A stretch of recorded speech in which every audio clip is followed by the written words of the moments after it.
तुम्ही detox juices घेताय किंवा बऱ्याच वेळा तुम्ही ऐकलं असेल की मार्केटमध्ये डिटॉक्स ड्रिंक्स वगैरे मिळतात डिटॉक्सिफिकेशनसाठी, जेणेकरून लिव्हर डिटॉक्स होईल. बऱ्याच प्रमाणे ते मार्केटिंग केलं जातं आणि त्या हाईपमुळे आपण बऱ्याच वेळेला लोक डिटॉक्स ड्रिंकसाठी जातात आणि ते घेतात, तरी पण काही फरक पडत नाही. पण प्लीज लक्षात ठेवा, हे सगळं स्कॅम आहे. डिटॉक्स ड्रिंक्स वगैरे घेऊन काही अर्थ नाही आहे. कारण तुम्हाला सर्वात महत्त्वाची गोष्ट म्हणजे ही आहे, हे सांगतो की आपल्या बॉडीमध्ये बिल्ट इन रिपेअर सिस्टम असतं, जेणेकरून डिटॉक्सिफिकेशन होत राहतं. ते कसं होत राहतं? आपलं कार्डिओव्हास्क्युलर सिस्टम जे आहे, ते कार्डिओव्हास्क्युलर सिस्टम फक्त ऑक्सिजन आणि न्यूट्रिएंट्स ट्रान्सपोर्ट करत नाही सेल्स आणि टिश्यूजला, ते तर करतच ते, पण त्याच्या व्यतिरिक्त आपल्या लिव्हर, किडनी आणि लंग्समधून टॉक्सिन्स पण बाहेर पडतात.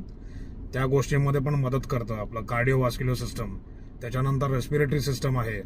रेस्पिरेटरी सिस्टम म्हणजे आपण जे इनहेलेशन करतो, एक्झेलेशन करतो, आपण श्वास घेतो, श्वास सोडतो, तर आपण एक्झेलेशन थ्रू पण आपल्या बॉडीमधून टॉक्सिन्स बाहेर पडतात. त्याच्यानंतर आपलं बॉडीमध्ये एक लिम्फॅटिक सिस्टम म्हणून असतं. लिम्फॅटिक सिस्टममधून पण वेस्ट आणि टॉक्सिन्स बाहेर पडतात. हे खूप एफिशियंट वेस्ट क्लिअरिंग सिस्टम आहे. त्याच्यानंतर डायजेस्टिव्ह आणि युरिनरी सिस्टम आहे. त्याच्यामध्ये लिव्हर डिटॉक्सिफिकेशन करतं, किडनी फिल्ट्रेशन करतं आणि आपल्या स्टूलनी ते एक्सक्रीट होतं, म्हणजे टॉक्सिन सगळे बाहेर पडतात. तर तसं लिम्फॅटिक सिस्टम जसं आहे तसं ग्लिम्फॅटिक सिस्टम पण आहे. म्हणजे आपलं ब्रेनमधलं जे वेस्ट आहे, ते ज्याला आपण टेक्निकली म्हणतो न्यूरोटॉक्सिक वेस्ट, ते पण आपल्या याच्यामधून बाहेर पडत असतं ब्रेनमधून.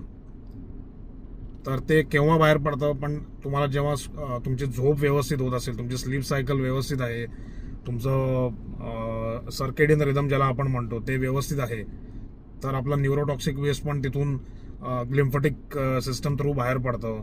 त्याच्यानंतर आपलं स्किन जे आहे ते सर्वात मोठा ऑर्गन आहे ज्याच्यामधून टॉक्सिन्स बाहेर पडतात.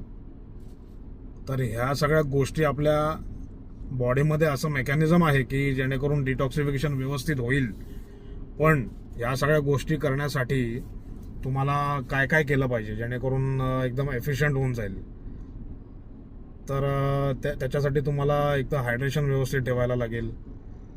अलॉंग विथ तुम्ही ग्रीन टी वगैरे, असं हर्बल टीज वगैरे आहे ते तुम्ही घेऊ शकता, पण तुम्हाला हायड्रेशन व्यवस्थित ठेवायला लागेल. त्याच्यानंतर तुमची ॲक्टिव्हिटी लेवल चांगली पाहिजे, जेणेकरून आणि तुमचं डाएट